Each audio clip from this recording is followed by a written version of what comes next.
I'm Christine Rosen. I am a senior fellow here at AEI in our Social, Cultural, and Constitutional Studies program, and I'm very glad that you're all with us today.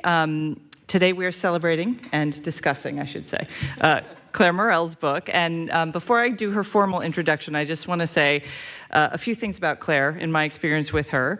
And that's that if you've been in Washington, D.C. as long as I have, you meet a lot of people in the policy world, and they know all the details of policy, and they're very good at all these technical things and understand how things move through Congress and why it's important. And Clare can do all of that, like, in her sleep. But what she does that far too few people do in this town is understand the ends, not just the means of legislation, but the ends. And particularly when it comes to technology policy, she's been a consistent advocate of understanding everything we do in terms of how we think about our family structure, how we think about our schools, and how we think about large pieces of federal legislation. What are the ends?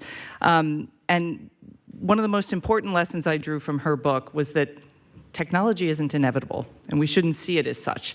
It's a series of individual choices, family choices, social choices, and every choice we make has a consequence. So one of the things I would urge you to do when reading her excellent book is to think about all the different choices that she's pointing out that we sometimes forget we're making, and how, if we're dissatisfied with those choices, what we can do about them. So she understands the means and the ends, and believe me, that's a rare thing here in this town. She's a fellow at the Ethics and Public Policy Center, where she directs EPPC's Technology and Human Flourishing Project. Prior to joining EPPC, she worked in both the White House Counsel's Office and the Department of Justice, as well as in the private and nonprofit sectors. She's published everywhere that you've read: Wall Street Journal, Washington Post, Fox News, Bloomberg News, New York Post, First Things, Our Own National Affairs, a piece I often assign to some of my students when I teach. She's testified before Congress. Her work's been featured in all kinds of major news outlets, including the New York Times, and she lives here and has 3 children under the age of, what are they, 5? 3 kids under the, and I happen to have met them, and they are adorable. So she's going to talk to us about her book in conversation with my wonderful colleague, Tim, who is a senior fellow here as well, a Washington Examiner columnist. And the reason I asked him to do this is because he's the author of a wonderful book that came out last year called Family Unfriendly: How Our Culture Made Raising Kids Much Harder Than It Needs to Be. So I will turn it over to Tim and to Clare. Thank you. Thank you, folks, for joining me, and thank you, Clare, for writing this book. As a dad, it's a helpful guide, but also as somebody who thinks about policy, and culture, it's provoking on both of those points. And Christine praised the book, so I'll only just say this is both a book about technology and family, but also, as I said, about culture, about how people interact and how that's affected by tech. So I just want you quickly to say what's the most important stuff in this book, what's the most important things for people to take away. Yeah, sure. So the book, if you couldn't tell from the title, the provocative title, The Tech Exit, is making the case for why I would encourage families, parents, to resist giving smartphones and social media to their children, even through the teen years. And so the first 2 chapters of the book really try to drive home that the current strategies most parents are adopting, because they've been sold these strategies by the tech companies of screen time limits and parental controls, are not accomplishing what we might think they would be. And I try to explain how the screen time limits really are no match for the technology's addictive design, how the time limits don't map onto a child's mental or emotional time because of the addictive cravings that these technologies create. So a child can be on this for 15 minutes and be spending the rest of the day actually inhabiting that virtual world mentally and emotionally. So anyway, this is like really high level flyover, but I try to explain how the screen time limits don't match on well to the addictive design, the inherent addictive design, and that we've had a metaphor problem as a culture and kind of put screens in the category of sugar, something that could be enjoyed in moderation but not too much. But when you really get down to the details of the brain science, these technologies act much more like a highly addictive drug, where we have, I think, a category that those are obviously not safe for childhood. And I'm saying screens need to be treated, interactive and addictive screen technologies in particular need to be treated more in that category. And then the next chapter, I try to explain also why the parental controls fall short, because I think the other thing that parents realize is, okay, there's dangerous content, there's bad actors out there through smartphones, social media. I don't want my children to encounter these harms, and so I put the parental controls and filters in place. And I try to explain how in the smartphone, app-based ecosystem, these controls fall woefully short to adequately protect our children. So I try to actually start with what are the current strategies parents are adopting, and why am I saying that what's really necessary is a complete exit from smartphones during childhood, even through the teen years. But the bulk of the book is not actually about proving the why, but it's trying to show parents the how. How is it actually possible to exit from smartphones and social media for our kids? And to write this, I interviewed dozens of families who actually have successfully done this, walked this lifestyle through even the teen years, successfully launched kids to college, because I really actually wanted to prove to myself that this was possible. Obviously, because of all my research in the tech policy space, I had come to the convictions I didn't want to give, Christine mentioned I'm a mom of 3 young kids. I did not want to give my own children smartphones and social media, but I really wanted to know how this was possible in a culture that seems so saturated with smartphones, where the average age of smartphone has steadily crept down to now be around 10 years old. And so I recognize there actually are challenges to resisting. So how had these families done this? How had they overcome these challenges? And so the book is actually really meant to be a very positive vision for parents to say that it is possible to not give your children smartphones or social media, and this is how to do it. And so I start with, how do you detox from these things if you've already given your kids screen technologies? And there's a lot of science behind this, how the brain can actually be reset and the habits reshaped and reformed by fasting from these technologies. But then what the book walks into after that is, like, how do you then sustain this lifestyle over the long term? And so that's the bulk of the message of the book at a high level, is both why this exit is necessary, but really the practical steps parents can take for how it is actually possible to do this.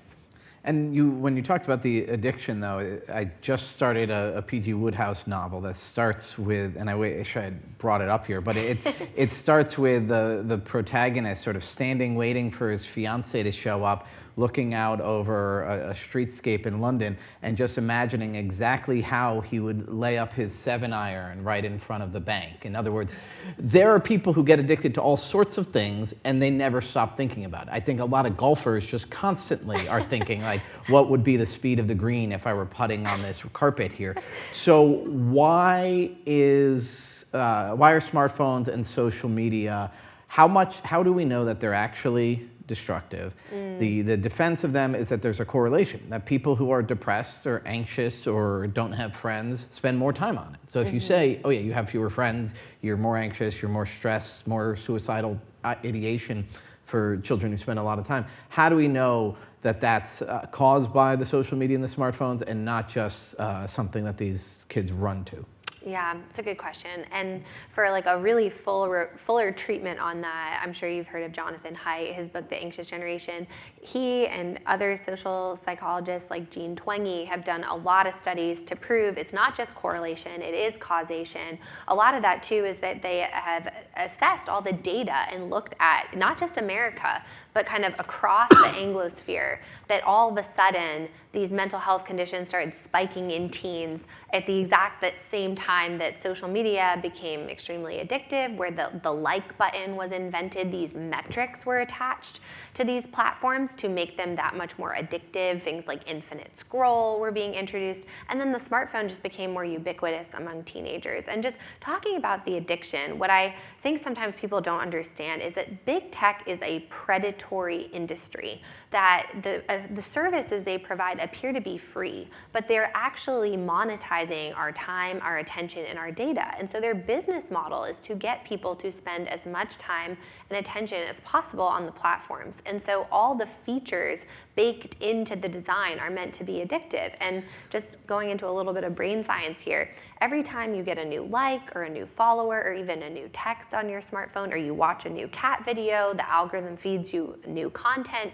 you get a burst of dopamine in your brain, which is a pleasure-releasing chemical. But the thing about dopamine is it actually doesn't produce satisfaction in the brain. It just produces craving. It's meant to encourage you to do that behavior again. And so then what ends up happening is it becomes an endless hamster wheel of chasing after the next dopamine hit. It's never enough. And this is part of the reason I talk about why the time limits aren't enough, because that it will never feel like enough time. Your brain will always be craving more.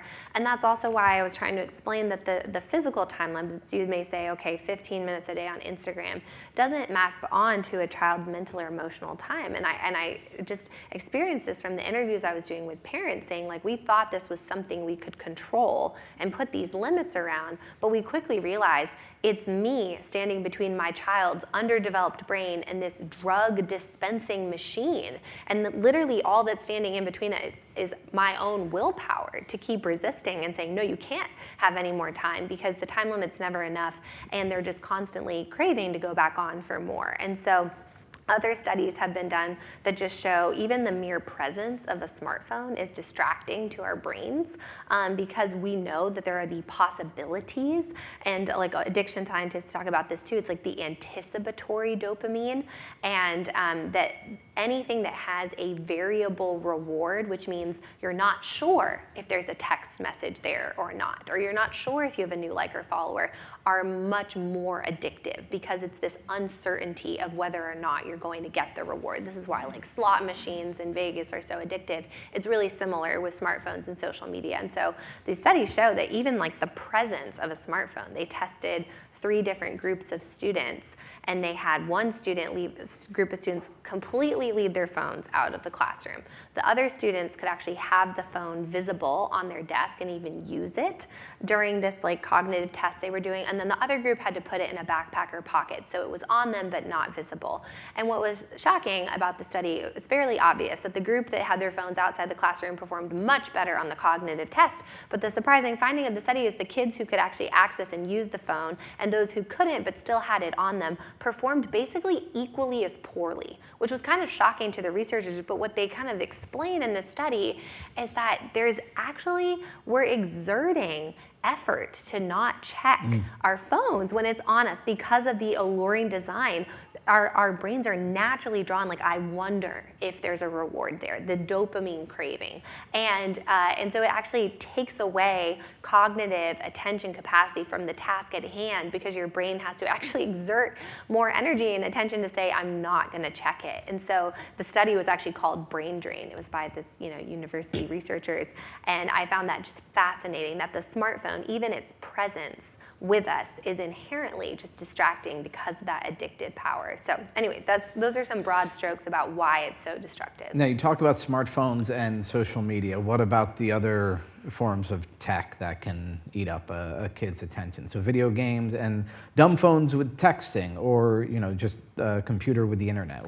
Yeah, no, and I try to touch on that. So I really focused in on smartphones and social media. That's where most of my research focused. But because of these families I interviewed who were living out this tech exit, and just because of the nature of these other screens like interactive tablets, which is just basically a glorified smartphone, it's just larger. It's like the same thing though, the app-based kind of interactive nature of a tablet, and video games were implicated, again, in their framework, the parents' framework, for wanting to keep these addictive screen technologies out of childhood. So I don't in the book do a deep dive into all the literature on video games, but it is out there about all the harms as well to children's brains and development from video games.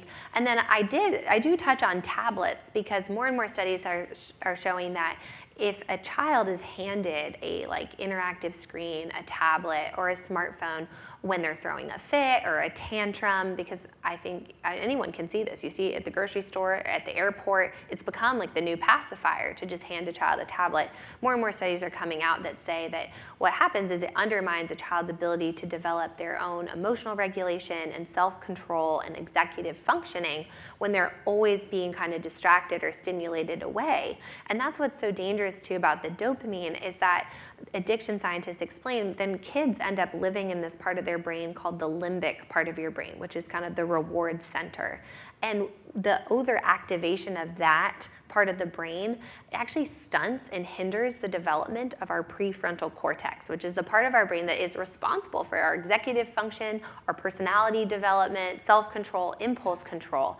And so scientists have said, like, a child's brain on social media or these other interactive screens is like all gas and no brakes, that their ability to actually exert self-control is hindered by the use of the technology. And that's true even of other interactive screens like tablets, and seeing these studies with young children showing the hindrance to their development that is. The last thing I will say on the interactive screens is this Dr. Victoria Dunkley wrote a book, Reset Your Child's Brain. And she wrote this book because she was seeing kids coming into her practice exhibiting symptoms of ADHD and autism. They were being brought in by their parents because they were having trouble paying attention, poor focus, tantrums, kind of fits, or just an inability to regulate their emotions, sleep disturbances. And what she found was she would have her patients do a 30-day digital detox because she could tell that the screens were having some role in this dysregulation. And so she has her patients do a 30-day digital detox, and for many of her patients, they didn't actually have autism or ADHD. And so she now terms this condition electronic screen syndrome, that the screens are actually putting kids' nervous systems, especially developing nervous systems, into this kind of fight or flight mode response. It's too much stimulation. And so just detoxing from this, those kind of emotional issues or focus or attention really just completely disappeared. And then for patients who truly did have autism or ADHD with no other treatment, just taking screens away for 30 days, cut their symptoms in half. And so when you're talking about other screens, she implicates video games, interactive tablets. And what was helpful for me is she kind of made this category distinction between interactive screens and something that's more of a passive screen, like taking in content through a computer or through a television is a lot different than something like a video game, an interactive tablet, a smartphone, social media, where the person's actually interacting with the screen and getting these kind of constant dopamine hits. And you, in the first two chapters, argue about why the time limits or the parental controls don't work. But then in, I think it's chapter 6 or 7, you go into, well, actually, families should set up rules about their use of tech. And which, so there's some embrace of it, but within limits, and these can work even though, why do you argue that some rules can work? No, I appreciate you drawing out that distinction, because I think sometimes I get painted as, oh, she's like anti-tech, she's a total Luddite, and that's not true. What I'm saying is that there are categories of technology, particularly the smartphone and social media, that given all the data and research are clearly harmful for a child's developing brain and body, that we should put them in the category of an addictive technology that takes maturity, that takes a fully developed adult brain to actually be able to properly use as a tool. But there are other technologies, like even including internet connected technologies like a computer or even a television,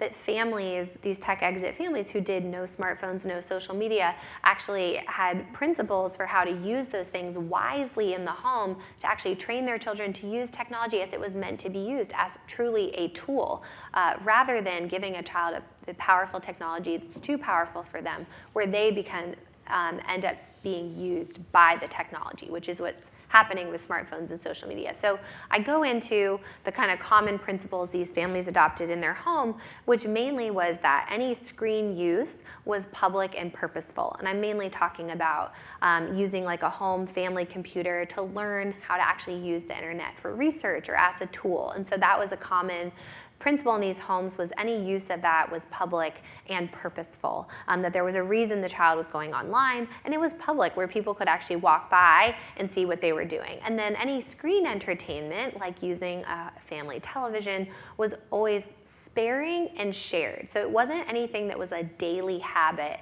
And this is something I really took away from writing the book, and all the research I did was just how habit forming our technologies are, and why then the smartphone, social media becomes so dangerous to a child. But that in these families were recognizing this even for things like television, that anything that became a daily habit, there was this dependency on it. They saw their children becoming too oriented around it. And so screen entertainment was more of a sparing activity done intentionally, and it was always shared. It was something that was actually bringing the family together, where I feel like often screens these days divide families because everyone can get their own individualized content on their tablet or their smartphone. And so these families were pushing back against that, doing things like Friday night family movie nights, or you watch a football game together on a Saturday. And so it wasn't a habit, kind of powerfully habit-oriented entertainment of the home. They actually mainly adopted other forms of entertainment, like playing board games, playing music together, talking, going on a walk after dinner, things that were really investing in their relationship. And then the entertainment that was used really was done in a way that would bring the family together. So. And I'll say on family stuff, on video games, I've encountered, even before kids were getting smartphones, I encountered parents who said, I feel I've lost my children to video games. And then the only parents I know who really thought it was a huge positive were ones whose the rule was you had to play video games. There was like Friday night after dinner until bedtime, and dad was playing, and he was probably like, it was like hockey or football video game or something that was very competitive.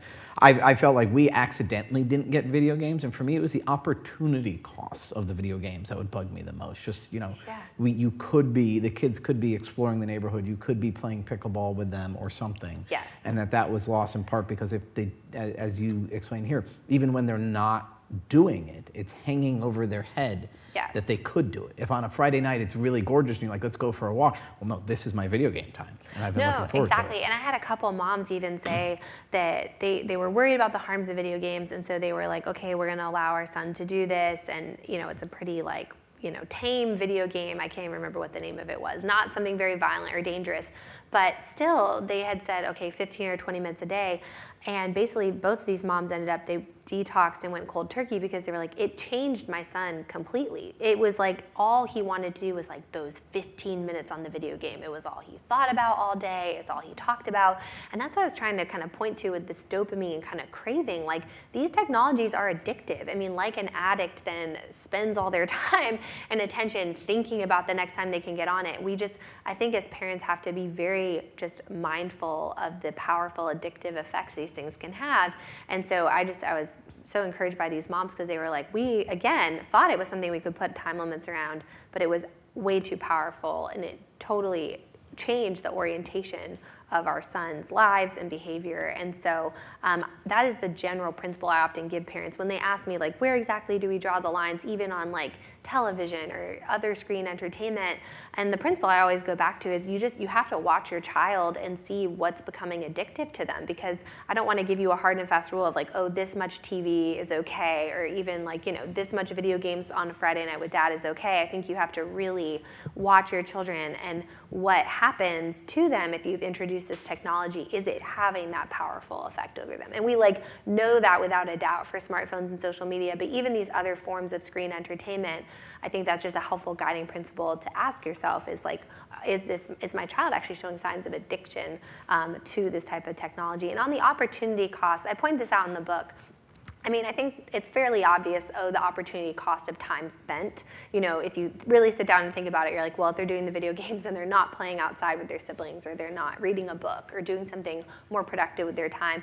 But I also point out there's an opportunity cost even of affection and desire, that the kind of overstimulation of the screens, and they become used to this artificially high level of dopamine, they actually become more desensitized to other real world pleasures. Again, this is another kind of effect of addiction, is that then other things in life are not as exciting, are not as interesting, are not as pleasurable when they've become used to such this artificially high level of dopamine. And so I talk about that a little bit in the book too, that it's not even just the opportunity cost of time spent, but they actually start to find real life interactions, playing outside, reading a book less interesting. It starts to feel more boring or mundane, and the virtual world feels more real to them. And I think this is one reason we're getting less marriage and fewer babies is actually, and Derek Thompson at The Atlantic just wrote a piece about how people don't have parties anymore. You should all have parties.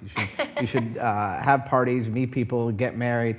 And the way it's put is like, well, now there's more alternatives to like the drudgery of getting married, keeping a house, raising kids, and they're more fun. But your argument with the the dopamine versus oxytocin yeah. distinction, and it almost seemed to me parallel between the sort of in the Greek the what is it, the hedonism, the pleasure versus a eudaimonia, the Yes, happiness the happiness. thing. Yeah.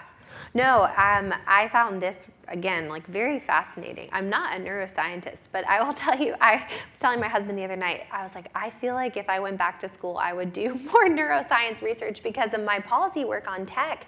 The impacts on the brain are really like some of the most important things that I study. So I find myself wading through a lot of brain science research, which is just, it's fascinating. And this piece on oxytocin was so interesting to me. So they were doing studies about why people get Zoom fatigue, like when you're on Zoom so much, like why is that fatiguing? Why does that not feel the same as a real life conversation? And so what they've found is that we don't actually get oxytocin through a screen. And so while these kids are like more connected than ever on social media and they have all these friends and all these followers, we have this loneliness epidemic. And it's because they're not getting that happiness, which the oxytocin comes only through eye contact, physical touch, actually being with someone in real life. And that it's actually also critical to us feeling bonded and building relationships of trust with other humans. So this bonds a mother with her child, husband and wife, it bonds friends. And so they may be online and having all these friendships and relationships online, but they're not getting that oxytocin. And so the friendships is really like shallow connections. It's not real friendship, and it's not providing what you were trying to explain is like this actual feeling of satisfaction and fulfillment. They're just chasing the next kind of dopamine high. So you talk, as Christine suggested, you come at it from a deeper perspective and talk a little bit about how the sense of self is altered. One, a lot of stuff just girls getting sexualized. If constantly they're getting people talking to them in the way that they don't hopefully hear in the real world a lot, they're hearing, on some social media thing that has nothing to do with, that's not like an OnlyFans thing, but there's guys who are like, send me a picture, it changes their sense of self. But I want to go deeper, and near the end you talk about sort of a self-absorption that comes from these things. You say the medium is the message early on, but I think that's also true in what you touch on in the end, and you sort of almost just hint towards. How does social media or the smartphone sort of change our understanding of ourselves and sort of what people are for? Yeah, no, thanks for asking that. And that's the Marshall McLuhan quote, like the medium is the message, just that the technology itself communicates something, and it communicates like what we are for, like what the purpose of human life is, because obviously technology expands in a lot of ways human capabilities, and it kind of tells us things that we can now do, but it doesn't mean it tells us what we should do. It doesn't tell us necessarily what is best for human flourishing. And so I think what we've seen with the smartphone and the social media is that it's communicating this message that life is fundamentally for our own entertainment and self-pleasure, that we can literally scroll ourselves to death. Neil Postman wrote that book, Amusing Ourselves to Death. And I mean, how prescient that was when he wrote that. And now, I'm like, oh my goodness, if you could only see what social media and smartphones have become, is amusing ourselves to death, and it's literally scrolling ourselves to death. You don't actually have to interact with other humans. Like even the kind of the sense that it's you and this device can just kind of solve all your problems, that you can now just go to this device for whatever you need. It really, I was explaining this to someone the other day, the thing about technology, especially like the smartphone and these internet connected devices and social media, is it gives a sense of like independence, and that you actually really don't need other humans in real life. Like you really don't. You can find all the answers that you need through the smartphone, and you don't have to depend on people. And I think just realizing we're actually made for these relationships of mutual dependence and obligation. Like we're made for families, and that gives us our sense of true purpose and and fulfillment is these relationships of love and responsibility to each other and then to our communities. And so I kind of talk about the picture of these tech exit families, just their kids being so oriented towards these relationships with their parents, with their siblings in the home, and then learning to serve their broader communities, their neighborhoods, their churches, their schools, and how this service is an amazing antidote to anxiety, because when you're serving other people, you're not thinking about yourself. But the opposite then is true of the children growing up on these screens, is they're actually kind of taught that the whole world revolves around them and what the world thinks of them. They're constantly holding themselves out for the judgment of others on social media, and their self-worth is all tied to these metrics of likes and followers. And again, and then it's all about the algorithms and what kind of content you like, and it's just going to feed more and more and more of that to you. And so it really starts to send this message that life is kind of revolving around your own self-expression and your own self-pleasure and self-entertainment. And you kind of don't need other people. And so sadly, it really caves a child in on themselves in ways that are not healthy for them. And even the accounts that sort of try to point you towards self-improvement, something like virtue, it's also just totally self-absorbed. I remember this one video, and I wanted to make my own version of it. It was like my daily routine.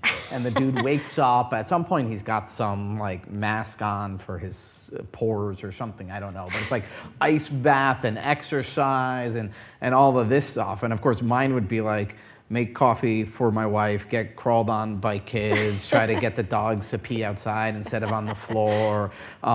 But that idea, and even though the family, even the momfluencers that we see sometimes, half of them are just like, here's a great way to, combine oatmeal and peanut butter when you run out of other stuff. But some of it's just like, somebody pointed out once, in a lot of these ones where they're showing this house that's sort of perfect, even if kind of messy, you realize there's never any friends or extended family or whatever. Because if you're going to have your kids on your social media account, like they've kind of consented to it, but all the neighbors are excluded. So it even creates this, even the family ones create this idea of this atomized, free-floating thing that doesn't depend on community, and then the individual not depending on the others. So my question though is, why do you limit the discussion so much to kids when it seems to be having this effect on all of us, right? Yeah, no. I mean, my Twitter is bad for me, right? It is, no, and I've actually been having more and more conversations with adults who are reading the book that were like, my takeaway from this was like, I shouldn't be on these things. And I was like, oh, I'm glad you had that takeaway, because like adults are not immune from these effects. Like we are also very much affected by smartphones, social media. I think I particularly wanted to focus on childhood for a couple reasons, just that it being such a critical period of our development as human beings, and the power of forming these habits and laying this foundation is just so critical in those early years, and just trying to really push back against what is just crazy to me, that children are now all with their smartphones and social media. I think sometimes I get painted as the extreme position, and I was like, my position is the one we held up until like 15 years ago, when then we decided we were just gonna give these technologies to our kids. And what I try to explain is like, when you hand a child a smartphone, you're inviting the entire world into the task of parenting that child with you. People who don't share your worldview and don't share your goals and are not in your local community, with those relationships of love and responsibility. And so I really wanted this book to push back against this kind of culture of allowing children to have smartphones, and to actually pave a path forward to say we can do differently, that smartphones actually don't need to be an inevitable part of childhood, and all that really takes is parents banding together and opting out. And so I do talk a lot about the collective solution, because I realize individual parents, it's like an immense amount of peer pressure that you have to resist. But I talk about this in the book, that just even finding one or two other families to opt out of smartphones and social media with you can be incredibly powerful. And even I just give some examples of these neighborhoods and schools where they actually created counter pressures, where there were enough parents kind of doing this that the pressure started to flow back out of childhood, pushing the smartphones back out of childhood. There's one episode in Ireland where they're like, the great thing is that parents can just blame it on the schools. Yeah.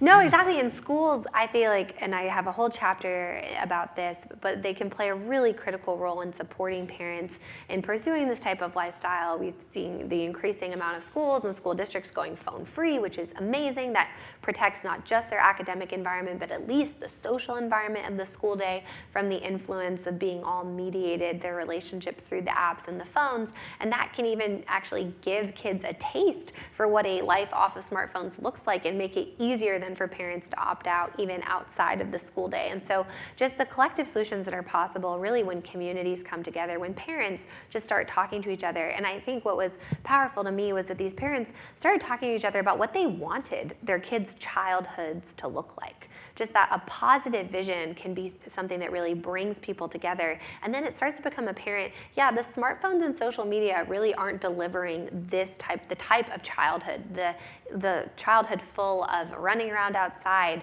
forming relationships with each other, reading books, being curious, being creative, pursuing knowledge, just the interest and curiosity that's so inherent in childhood, how that's being so flattened by screens. So it starts to become really then apparent to parents that like the screens are not accomplishing the type of childhood we want for our kids. And so a lot of these parents that I interviewed talked about how they actually were able to get more buy-in just around the positive vision they all wanted for their kids. And then the tech restrictions may fall slightly different in each of those families, but they all agreed, we don't want our kids on phones, we want them playing outside together. And that just changed the culture on the street, where then the de facto came, the kids are playing outside together. And even the families that did maybe allow their kids some technology use, it was like their kids wanted to go outside and join all the gleeful kids like running around, riding their bikes down the street. And so I just try to encourage parents, like you can be the change that you want to see just by conspiring with your neighbors, other parents in your community to be intentional about giving kids the childhood that we all would want for them. So I'm going to throw it open and after one more question from Sure. me to all of you. So you do talk in some of these chapters about government responses. And the thing is, one of the reasons, the way you were just describing that, we've never done this before. I'm a conservative guy, so I see like this brand new world-changing technology and just throwing it to kids is a very unconservative thing to do, because a dramatic shock to a very complex system is going to produce unpredictable changes, and changes are usually bad. That's my conservatism. Yeah. But then you pass a law that, out of nowhere, how do we know that there won't be, I mean, you support the state level age verification stuff on the internet, changes to Section 230, which all have good intentions. Most really bad laws had good intentions. So why are you confident, or which laws are there any of these child protection laws that you think have been poorly crafted? Which bad outcomes do you worry about? Or what gives you confidence that the various content restrictions, age verification, Section 230 edits, Section 230, I think Claire uses a phrase of 26 words that made the internet. Yeah. It basically says that the platforms can't be responsible for what's posted there. That's an oversimplification, No. but that's basically right. So Yeah. anyway, of all these changes, why are you confident that this will do better than any other law that's passed with good intentions that has lots of unintended consequences that can be bad? Yeah, it's a good question. I think a lot of the laws that I've been supportive of and have worked on, the premise is actually that I'm trying to bring the virtual world more into line with the real world, that we actually have real world precedents for the laws that I'm proposing that we adopt on the internet. So I think, this was actually recently even pointed out in the Supreme Court case, the Free Speech Coalition versus Paxton, which was about Texas's age verification law for pornography websites. And I've been very involved in trying to help states pass these laws, which now 24 states have. But Justice Gorsuch brought up, we don't want to have one constitutional regime that governs the real world and a very different constitutional regime that governs the virtual world. Shouldn't we want those to be as close as possible to each other? And so there's been a huge just disparity between what's happening in the real world and the virtual world. So in the real world, a child can't go in to a brick and mortar store and purchase pornography, purchase an obscenity or obscene magazine.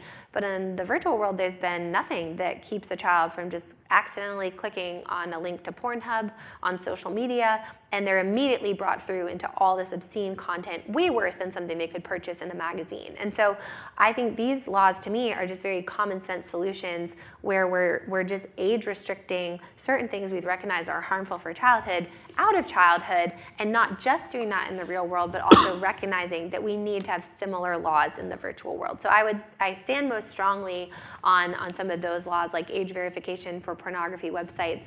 The approaches I've taken to social media is I'm just trying to put parents back in the equation, because I think it's crazy that giant tech companies can just form contracts with minors who are 13 and younger, or 13 even and older, but just not 18, not yet fully functioning adults, and yet they can consent to having all their data and things collected by these giant tech companies, and the parent has no idea, like, whatsoever. They're not involved in that process. Even parents trying to do the tech exit, if it just undermines real parental authority and protection of our children if it's too easy for a child to just go behind a parent's back, use a friend's phone. All they have to do is enter a birth date, click a box, they have a social media account.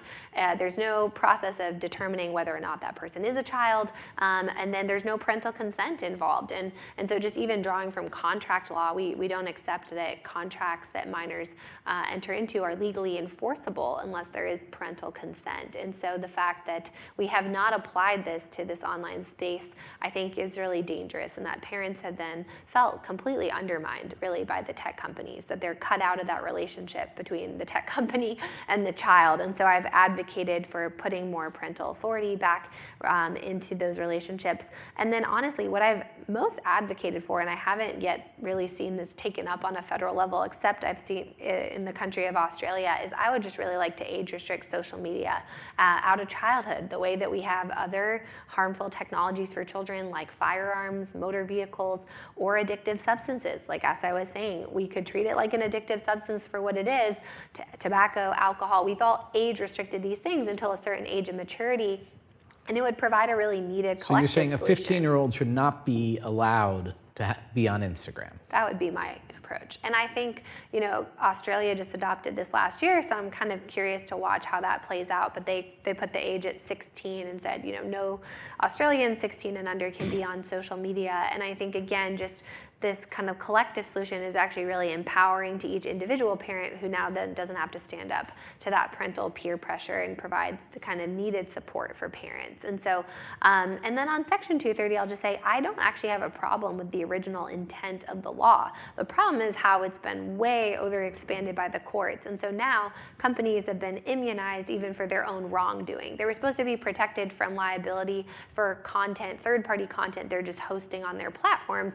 But now with algorithms and their own product design, it's very confusing. You're like, well, okay, it's not your content, but you, with your algorithm, put this blackout challenge in this 10-year-old's feed, and then she hung herself and died. And the mom tried to sue TikTok, and it's been very challenging because the court is like, oh, well, Section 230 says, like, they're not responsible. It wasn't their content.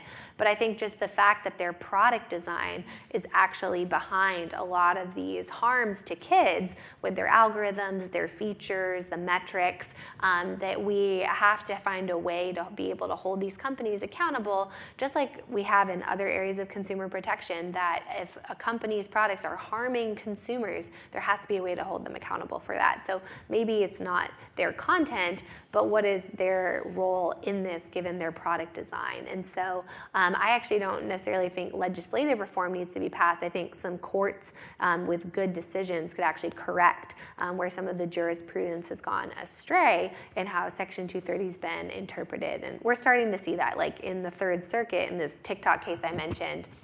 They actually said that TikTok can't just claim Section 230 immunity for things that were actually their own, like, product design. So anyway, that's my little side note on 230. I have a ton more questions I could ask, but I want to take questions from the audience. We have microphones floating around. Shoot up your hand if you have a question right there. Thank you. Thank you for speaking. It makes sense to me that the kids using smartphones will become more self-absorbed and then think that the world revolves around them. But I'm wondering if you have any thoughts on a third link that I'm thinking about, like the self-expression link. And so I'll say briefly, in thinking about the Paxton case, the plaintiffs mentioned a lot like self-expression, free expression, and like whatever that means in the context of porn. But yeah, I'm wondering whether you think that the smartphone use for children's self-expression is more a self-muted or a muted form of self-expression, like with the personality being stunted with a dopamine focus, or an altered form of self-expression, like something deeper. Yeah. Yeah. Okay, a couple thoughts. The first thing I would say is a lot of studies actually show that like most people in general, not just minors, that they actually mainly just consume content. Like there's not a lot of like it's not as much used for posting and self-expression as we would think. Like most people, if they spend 2 hours on Instagram, I mean, maybe they post one photo, but they're basically just scrolling. So I think sometimes even the need for children to have social media as this outlet to express themselves is a little bit overstated. That's not how most kids are using it most of the time. I also think sometimes the internet as a whole is conflated with social media. So I think that the particular medium of social media is really harmful.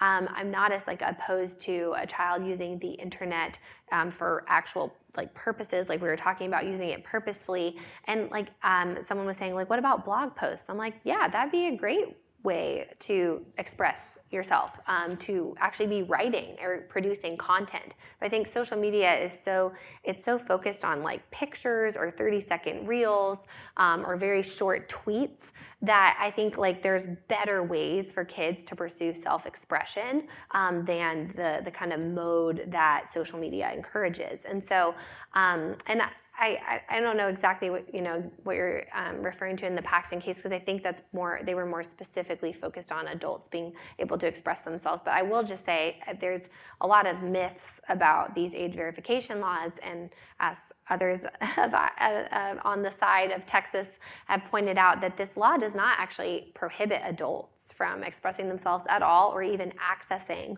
these forms of speech and expression. It just literally requires adults to age verify before they access the content. And so what the court found is that it's an incidental burden on adult speech, but it's putting a hurdle in place that's effective for protecting kids, but at the same time does allow adults to access this content. And so they were saying it's allowing states to actually do the nuanced work of balancing their compelling interest in protecting kids online and also allowing adults their First Amendment rights to expression. So I do think it's important to recognize what the age verification laws are doing and that they're not actually curtailing adults' expression. But yeah, on the points of kids' self-expression, I think there's better ways for kids to pursue that than social media. Yes, right here. Hi, so I'm the oldest of 6 kids, and as such, I have a lot of teenage siblings. And something that's been a live conversation in my family's household has just been the topic of porn and dating, just because, unfortunately, a lot of the young men that my sisters are looking at dating have unfortunately been exposed to porn at one point in their life. Some have even had temporary addictions. And I'm just wondering what advice you would give as to navigating dating in a culture that is so porn saturated. Wow. Oh, man, I feel like that's a little beyond my expertise, but I will say I really feel for this generation that is growing up, unfortunately, with porn exposure being the norm. And so the studies that I've found, it's just the average age of first porn exposure is now 12. Some other studies estimate it's between 7 to 11. It is inherently addicting. Kids don't have to go looking for it. This is the point I drove home over and over in the amicus brief I wrote in the Paxton case, just how challenging it is for parents to effectively protect their kids on their own just by trying to install filters and parental controls, all the ways those fall short, and that an accidental exposure can easily lead into an addiction, mainly because big porn has adopted the social media business model of algorithms. And so a child clicks on one thing and is quickly sucked into an addiction. I would just say, I think as a society and a culture, we need to be talking a lot more openly about the struggles of pornography, that I think for a while it's been like a social taboo or social stigma, but just recognizing that people are going to need help to recover from this and to walk away from these addictions, and trying to actually provide more robust supports. In general, I think there's going to be a need for this, not just for pornography addiction, but just internet addictions, social media addictions, smartphone addictions, that we've as a culture, I think, developed more supports for people struggling with drug or alcohol addictions. And with the rise of the internet technologies over the last 20 years, I think we're seeing a generation just being really crippled with these kinds of addictions, and we need to have better supports and awareness in place of how to actually help people recover and heal from these things. So I just hope that there are more just conversations happening about this.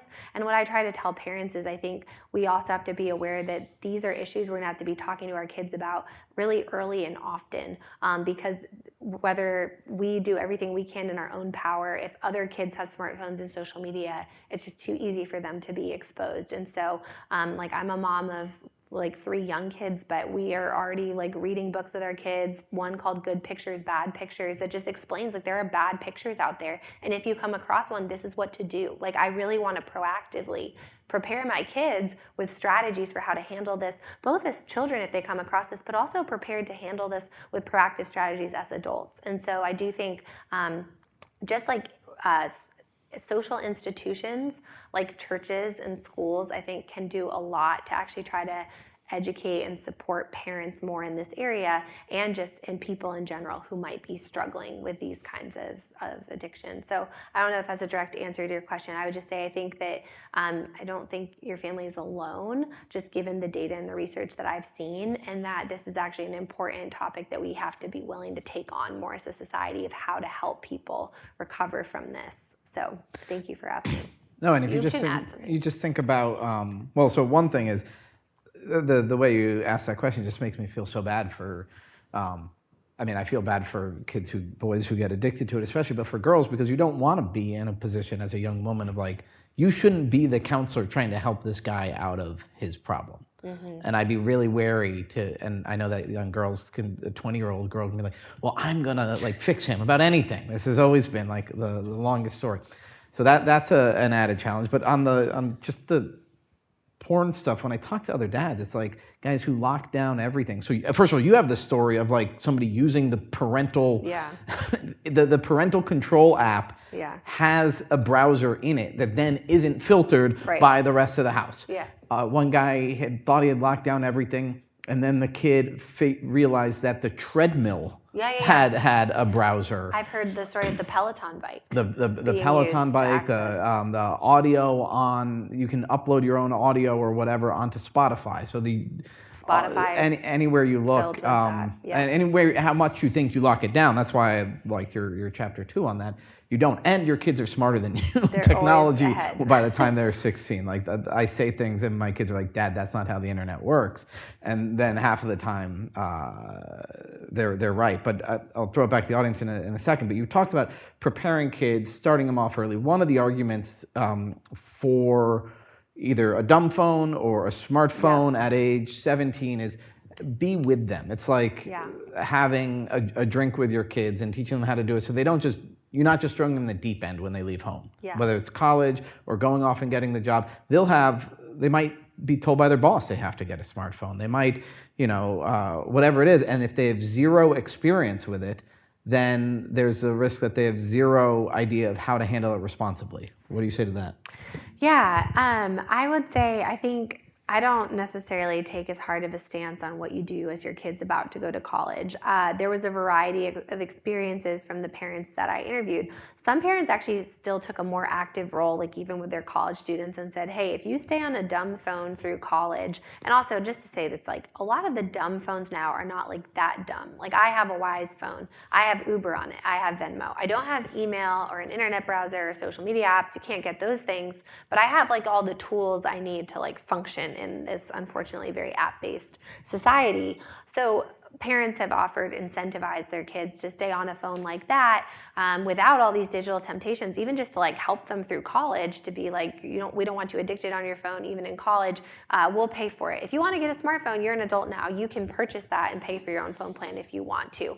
But I would say, I think the most important thing isn't so much like how much are you transitioning them onto a smartphone before they go off to college or not, as what kind of conversations you're having and how are you teaching them based on your own phone use. Because I think there is this myth, okay, if I don't give the smartphone, then they go off to college and they'll just binge on it. And I think that could be true if you have like no conversations with your kid about how to handle this as an adult. And if you as a parent don't exemplify for them a healthy use of this technology yourself. And I know that's pretty convicting. Like I think these phones are addictive even for adults and for parents. And so the more common factor I saw, like wherever the families came down in terms of, okay, maybe some families gave it to them the second half of senior year and there was more coaching on it. Other parents really encouraged them not to get one even in college. Other kids, they got it as they went off to college, but they had really formed their habits age 0 to 18. And this college student I interviewed said, like, I recognized when I was using it too much. Like I did get it, I was excited to have it, I was on it, and then I was like, whoa, wait a second, because he had this critical period development, 0 to 18, growing up not on a smartphone. He wasn't dependent on it in the same ways. He hadn't formed his habits around it. He was much more able to self-regulate and recognize, I'm on my phone too much, I'm going to make some changes. So but a lot of that, again, went back to there was a lot of parental training involved. Even though these parents didn't give smartphones to their kids, a lot of conversations about how to use the internet well, how to use technology well, starting them by like letting them use the internet on the family home computer and teaching them how to navigate that and using email. So learning actual computer skills, and then the parents modeling for them how they use their own smartphones. So these families really the parents had pretty strong practices around separating themselves from their devices when they came home from work at the end of the day, doing things to dumb down their own smartphones, to not be on their phones when they were present with their kids, and trying to model for their kids, like, people are more important than phones. Like, that's the message, we want you to have in this family. And so it wasn't such a mysterious, amazing thing that the adults are on all the time. They were able to really teach their kids through that. So I just would say, I think like the same way a parent would think about something that they don't want their kids to do until they're an adult, how do you train them on that even before you give it to them? I think applying similar principles to the smartphone. It doesn't mean giving them something too young before they're ready for it, but thinking about ways you want to train them to use it well as an adult. I don't know if that answers your question. I think it will vary on each family and even each kid. I had one family say that they recognized their daughter was ready for it. Like second half of high school, she had all these maturity, and their son, they were like, no, this would still be really too much for you. So I think it also varies depending on your child. Yep. Yes. Thanks. Mike is right behind you. Thank you so much. It's been amazing hearing you. And so we in our neighborhood started a group of parents that have started a linking of arms and a pledge. And we have been so lucky to ride this wave of momentum, legislatively, and all of your work and Christine's work, Jonathan Haidt's work. And it's been awesome. And as I'm kind of living in all of this amazing new data that's coming out and hearing people like you speak and reading your book, my kids are because we decided the age 16. That's the official age of okay, no phone, no internet in the pocket until 16. And my son's okay, all right, okay, so I can have a smartphone at 16. And I'm like, at least 16. Right, baking in some loopholes. But I feel just piggybacking off of this question, if social media is like smoking and owning a smartphone is more like drinking, say, I mean, what are your thoughts on I'm moving in the direction of never have social media, right? Mm-hmm. 50 years ago, everybody smoked. Everybody thought everybody would always smoke. And then little by slowly, legislation changed. No, nobody smokes. I don't know, obviously, what's in the future for social media, but as far as this question that hovers on my mind as well, because that's always the question parents will come back with is you're creating this forbidden fruit. They're just going to go to someone else's house and do it. They're going to go to college and binge on it. And it's like, well, yeah, so this is just, my question is there work that needs to be done to kind of shift the perspective even further to say like college campuses where freshman orientations require, like, post their updates to Twitter, right? Like you need to be at the gym by 5 and all of this information is only available on social media. Like, is there more advocacy that's necessary? Like, are there conversations that need to happen at schools and sports teams and classes and professors and people who are thinking everybody's on social media? And it's like, how do we roll back this idea that I need social media, mom? Like, I don't know where I'm going for freshman orientation. I'm the only one. I can't use my Wise phone. I can't use my flip phone. And so that's, do you have any thoughts on that? Like, what work can we do to start to like get those very practical awarenesses into the hands of people who are the people asking our kids to have social media? Because mom, I need it. Yes, no, right? This is a huge problem. I touch on this like some in the book on the chapter about adopting alternatives, that these parents feel like they're constantly having to stand up to this tyranny of the smartphone, where like their kid is required to actually have a certain app to participate on the sports team. One of these freshmen I was interviewing in college, he said, you know, I didn't have social media, but then my dorm floor, my RA said everyone has to get on this Snapchat account because that's where I'm going to be sending out the updates for the floor, and like this is too many people to do a group text, so it's just going to have to be on the Snapchat app. And so I do think there are structural problems, just our culture becoming so oriented around the smartphone and the apps. And I think Christine was alluding to this. I wrote a piece in National Affairs, just kind of like this idea that the smartphone has become basically a social passport, and that it's not even just trying to resist it for kids, but it's even like we want to even make it possible for adults to opt out, which I think is also a problem. Like or I just don't want to have to carry my phone with me all the time. I want to have a paper menu. I don't want to have to scan your QR code. No, or park your car. I was getting so frustrated. I had a even more minimalist phone before my Wise phone. I'd have to call my husband. I'd be like, I parked in this section. Can you please do Park Mobile? I don't have it on my phone. Like, this is crazy.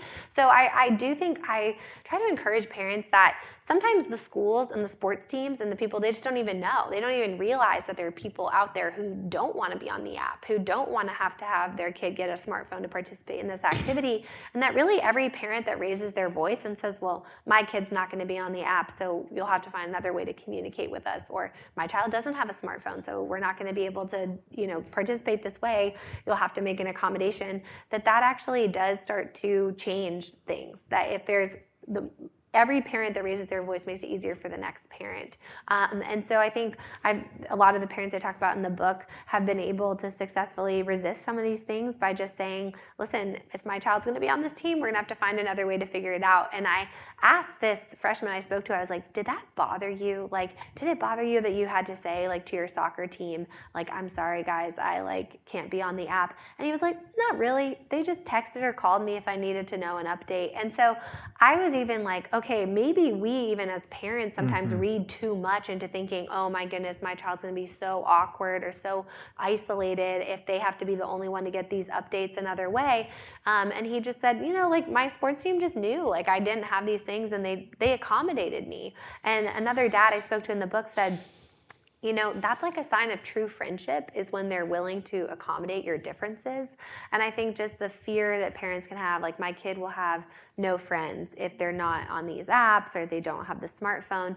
He said that their decisions around tech actually were very friend filtering, that their kids found their real friends faster, and that not all their friends necessarily shared their same tech restrictions, but they respected their kids' differences, and they found a way to get in touch with them otherwise. And that made me think of a couple things. The accommodation. One was, I remember my son was on a low-level Little League team, and they said, okay, practice is on Sunday.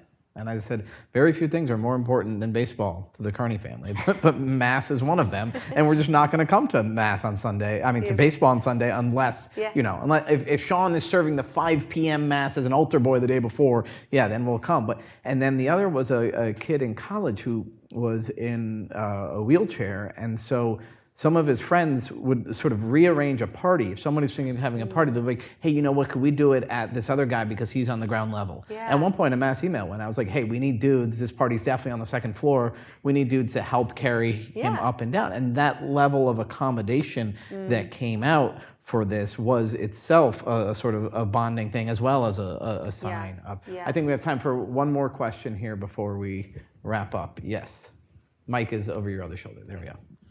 Thank you so much. What a wonderful book. I give presentations on screen addiction in the local area, and I will take it to every talk that I have as something for parents to refer to. One thing about the anxious generation and a focus of yours seems to be less on video games, relatively speaking. Young men are being destroyed by porn and video games. And even Jonathan Haidt kind of equivocates, which I was very disappointed about, because he hits a home run in so much of the book.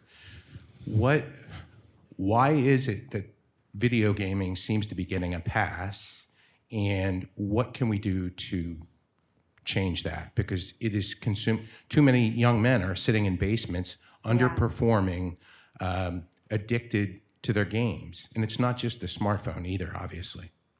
Yeah, no, and I mean, I would agree with you. I think, and again, I didn't take on video games as the focus of my book, but I think the same things, like as I was mentioning with Dr. Dunkley's research, the same effects that smartphones, social media are having on a kid can be even worse, more immersive with video games. And I do think that that deserves a fuller treatment. I know I can recommend a book, Glow Kids by Dr. Carderis, Nicholas Carderis, that came out in 2011, does a lot more of a deeper dive on video games. I think the reason that I chose to really, though, focus on smartphones is because of just how ubiquitous it has become in childhood, and that actually a lot of kids are gaming on the smartphones, that it has everything. It's a portal to the internet, it's the social media, it's the online games. I also try to point out to parents, even these online games that they're playing now have these social media components where they're actually talking to complete strangers. There's predators are using Roblox to find kids. And so I agree with you, and I care about video games. The book was really meant to push back against this kind of cultural adoption of just smartphones in childhood as the normal, and really trying to push that back. And the last thing I would say, the differentiation is just the fact that the smartphone travels with a child, 24/7. It's in their pocket. It's on their person. It's inherently like secretive. It's much more difficult for parents to effectively lock down or to oversee. And that I think, unfortunately, what my book was really trying to take on is that the approaches parents have adopted of screen time limits and parental controls are not sufficient for the problems that the smartphone introduces. And so that's why I focused on that. I think, again, I share your concerns about video games, but I was really trying to focus on the fact that I think it's easy. It's been easy for parents to kind of assume that they can have control of the smartphone, and I wanted to try to show that that's not the case, and that actually the smartphone doesn't have to be an inevitable part of childhood. But I did try to be very clear about what the tech exit was, and I did include, no video games, no interactive tablets as part of that, again, based on my interviews with these families. And one of the things that throughout the book, and Claire makes very explicit in the end, is that when we're exiting tech, we're entering something else. And when we talk about these things, it's not just these particular technologies have these particular effects. It's, again, the bad anthropology, the bad sense of self that's conveyed with some of it, and that's part of what makes this. It's a practical guide, is in the subtitle, but also there's a spiritual underpinning that I think makes it a much richer read. So anyway, thank you for writing this book. Thank you for speaking, and everybody, please join me in thanking Claire.